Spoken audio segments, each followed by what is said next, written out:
र आफ्नो game build-up गर्दै अगाडि बढ्ने प्रयासमा हामी देख्न सक्छौँ।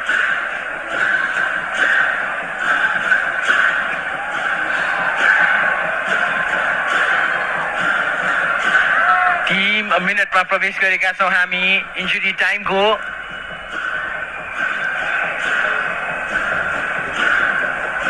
पोखरा थन्डर्स अझै पनि गोलको खोजीमा।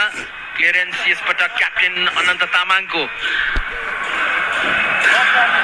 दुवै टिम अब रेफ्रीको तर्फबाट फाइनल विसलको प्रतीक्षामा मात्रै देखिरहेका छ। अब पोखराले पनि केही समय अगाडि देखाइरहेको जुन जोस थियो त्यसमा पनि कमी आइसकेको छ। मात्र केही सेकेन्डको समय बाँकी रहेको अवस्था छ खेल सकिनका लागि।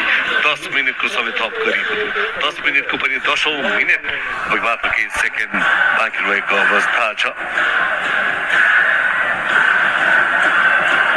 बजाइदियो दशरथ रङ्गशालाको फर्मेसन पनि देख्न पायौँ। अझै पनि अट्याकमा 4-3-3 नै खेलिरहेको छ। समीर तामाङ राइट ह्यान्ड साइडबाट योगेशलाई रोक्ने प्रयासमा समीर क्रस गर्न सफल।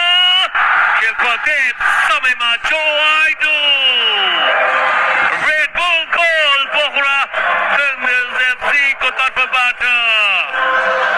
जो आइडु अगाडि खेलेर गोल पनि गर्न सफल। आफूलाई स्पेसमा भेट्दा he was in acres of space, but is that going to be too little too late for Pokhara Thunders to come back in the game?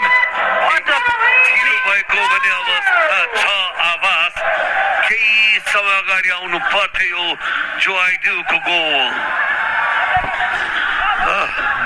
Will there be a twist in the tail? के समय अझ रहनेछ Pokhara थन्डर्सलाई इक्वलाइजिङ goal भेट्नको लागि।